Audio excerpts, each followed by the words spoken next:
want to talk about, like any appraisal, it's not an exact science. So it's an opinion of value based on the relevant facts. Like I talked about earlier, the accuracy of the values are in part, dependent on the info provided. So if you get good information from the seller, then the report's going to be good. But if you're getting information that's not great, or you have to make a lot of assumptions, then the report is not going to be as good as it could be. Like I talked about a little bit earlier as well, effective age with the cost approach, can be subjective. When you're looking at a piece of equipment, determining how long it'll last is not always an exact science. So there is some subjective, nature of that approach. And determining the best approach with comps, like I said, you can use, a weighted average, an average. You can use kind of the closest comp. So there are different factors that might, alter the report a little bit.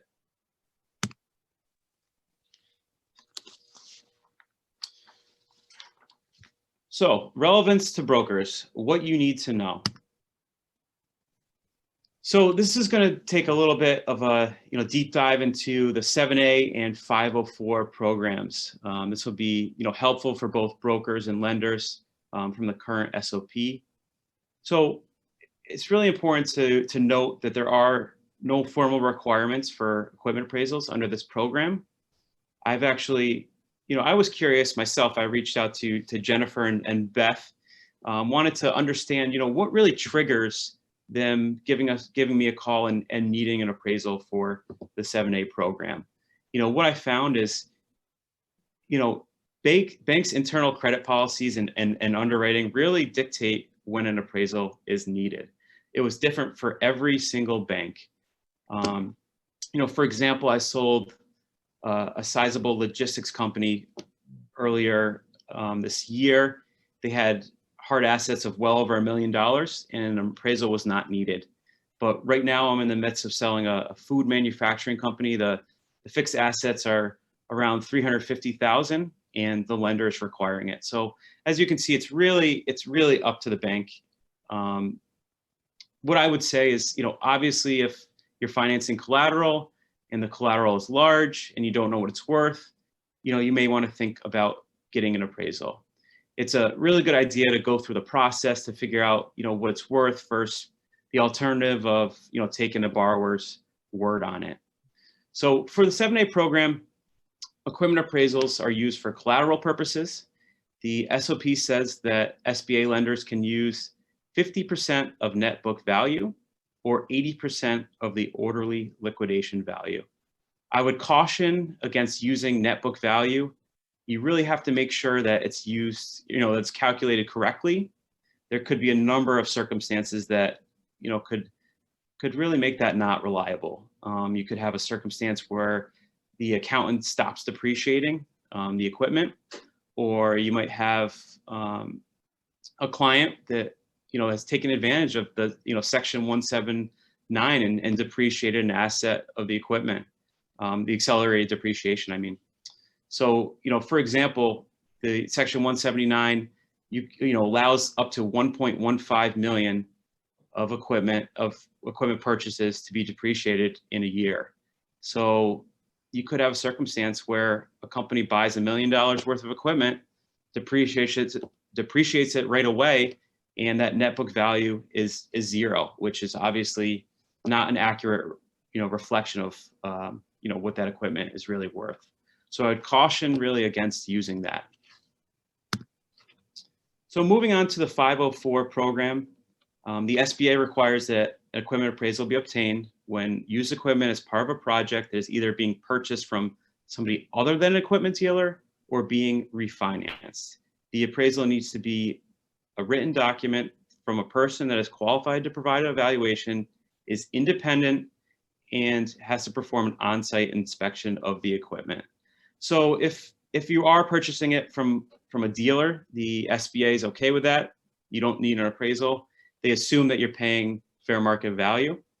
If it's only if it's being purchased from a private party that the SBA wants to make sure that an appraisal is done. And so to recap this, it has to be by somebody that's qualified to provide the valuation, is independent of the transaction, has to be on site, and has to be within 12 days, prior to the date of application.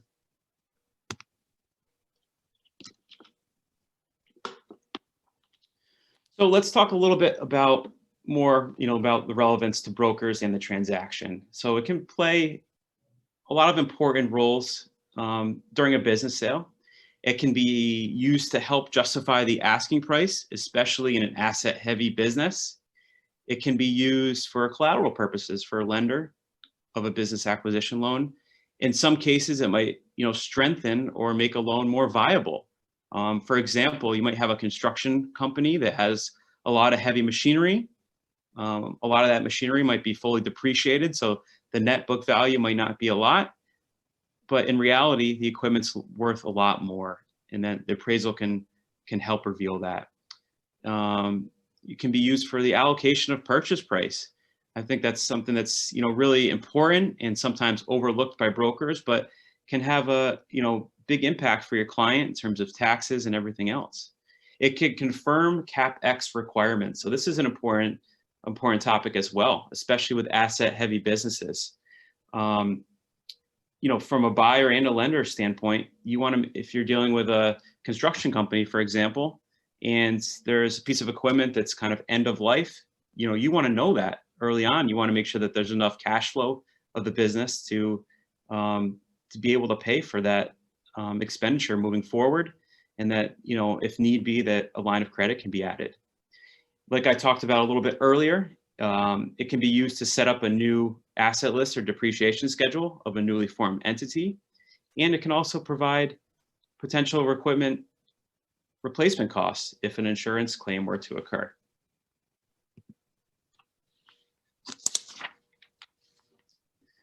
So, one thing I do want to stress is that sellers are not always the best source of information on equipment values and can be biased. I'm sure everyone's encountered that, whether you're a lender or a broker. Sometimes, you look at the equipment list, the seller tells you it's worth X. You just know immediately that it's not worth anywhere near that number. So it's important to understand that you kind of have to take that sometimes with a grain of salt. What I would say, if you have a business with substantial hard assets, it might not be a bad idea to have an appraisal done early on in the process. You can have even a desktop appraisal that's done relatively cheap, and that's something that can substantiate the values. It really, brings validity to the values of the assets in the eyes of both, the lender and the buyer, and you can potentially avoid any allocation issues later on. So, that's kind of what I consider the most important things to know for brokers and lenders. What do you need for an appraisal? So if you do have a client that needs an appraisal, really, me or somebody like me, all we need is an equipment list and the contact info, and we can take it from there, determining, what type of value to use, whether a desktop appraisal or an on-site is more appropriate. But that's really, what we would need to quote the job. It's just an equipment list and the contact info. Here's kind of, what the process looks like.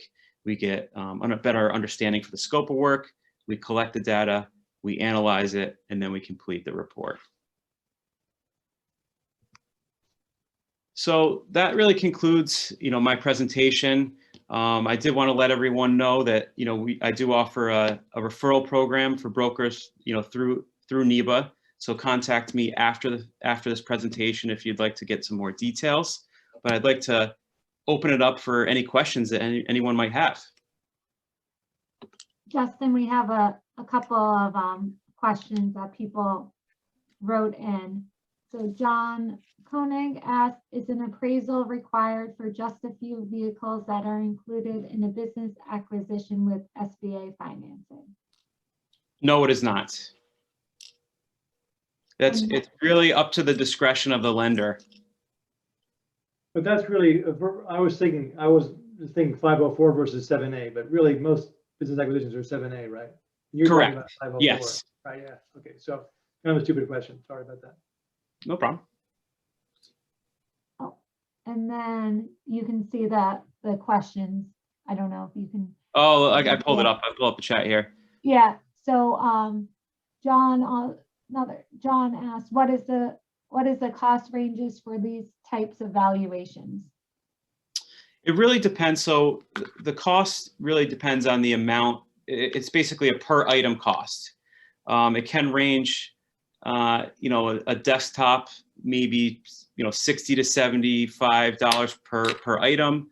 An on-site, maybe around $100 per item.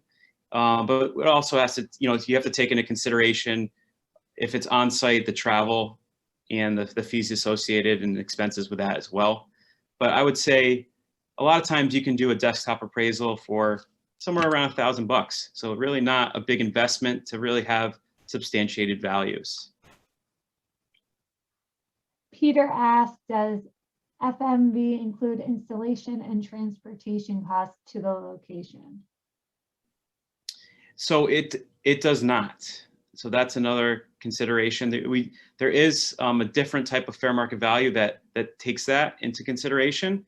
However, that is very, it's very difficult to obtain those values of exactly what it's going to cost for installation and delivery. Delivery is pretty easy, but sometimes installation can be difficult. So that is something that's noted in our report, that this is the fair market value in place and installed, does not include installation or delivery. And then if a seller hires you for appraisal, will the lender use it down the road once it goes to that stage in the transaction? So that's a good question. I would actually probably defer to the lenders on that question. That's something that they should, in my eyes, because it is, an appraisal is totally independent.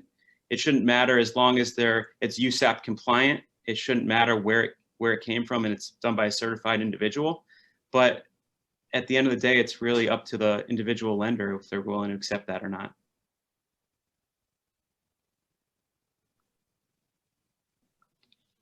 Does anyone else? Do any lenders want to chime in on that question? Yeah, I would love to. No lenders want to say yes or no. Does anyone else have any questions for Justin or anything else they want to add or comment? Because we have some more time. This is Barbara. I'll jump in on the appraisal question so that none of the lenders are pointed out. I completely understand Justin's basis where it has to meet USPAP requirements, but I don't know any lenders who would accept a valuation report. And it's similar to, the real estate appraisal rules, that it has to be ordered by a lender. I don't know if the SOP is very specific on that in the equipment side, but I would think that that they would require it to be performed for a lender. And if you did the report, that would ultimately exclude you from the lender ordering their own report, because you're already biased by the seller. Right, and that would be, I would never, if I'm representing a client as a broker, I would never do an appraisal for them. I would have to, obviously, I'd have to find another appraiser to do it. It's nothing against your ethics or, policy, but it's what I refer to as one of the bad actor rules with SBA. Pretty much everything we have to do on the due diligence side is because somebody found a loophole and SBA is trying to close that. Right. Understandable. And I think this is Kathleen. I think that some banks are stricter than others in terms of what vendors, you have to be on the vendor approved list and that sort of thing. So I think that's going to vary bank to bank anyway. Like we'll take other reports, but it's another level of due diligence to find out who are these people, what's their experience. But like Barbara says, there's always the concern, when a seller orders a report or a buyer orders a report, are you their brother-in-law or are you their cousin? Right. Not to say that you would do anything untoward, but you never know. So it's truly independent when they don't know it's company A, B, or C. And so that's, I think there's a little more flexibility in equipment certainly than there is on real estate appraisals because they're so heavily regulated, but, and same with business valuation, you know, there's a little more independence there, but. Justin, I missed one of the questions. How do you get the sold comps? Like what sources do you use? So there's lots of different sources for, I would say for sale comps are obviously a lot easier to obtain. Sold comps can be more difficult. There's a lot of the dealers are able to provide that information. There's websites like, Commercial Truck Trader, there's Machinio, lots of different websites online. Sometimes you're able to reach out to a seller directly and they'll give you that information. I'll just tell them, hey, I'm doing an appraisal. This piece of equipment I saw sold last month. Would you be willing to tell me what you sold it for? A lot of times they will get back to me. Sometimes they ignore me, but so lots of different sources for that. I would say it's definitely a lot easier to get, for sale comps than sold comps though. Awesome. Does anyone else have any questions for us? Peter, do you have anything you want to say to help wrap up the meeting? Well, I just want to say that Jennifer Fox, in her maiden NEBBA meeting, as running the meeting, did a fantastic job. Oh, Really thank you. appreciate it, Jennifer. And I'm sure that we'll be seeing more of you in the coming months. Lovely. We can't get away. No. Justin, I just want to jump in. Can you put your contact information in the chat box? My son, I'm trying to get him to get his appraisal license, and I'd like to have a chat with you if you wouldn't mind. Yeah, of course. Let me see. See if I can copy it from here. And everyone should remember that Justin is not just a NEBBA member, he's a NEBBA sponsor. So we appreciate that. Let me see if I can get it in there. All right. Is it,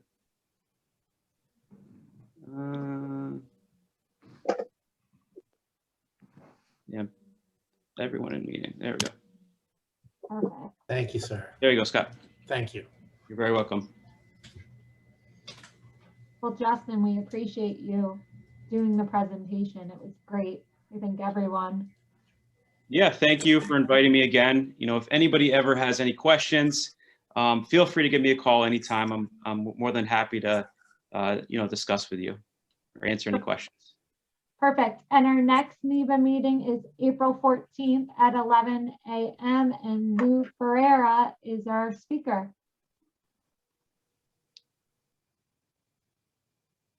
So everyone have a great Wednesday. Okay, You thank you too. very much, Jennifer. Everybody. Thank Bye. you. Thank you. Good job. Good job. Thank you.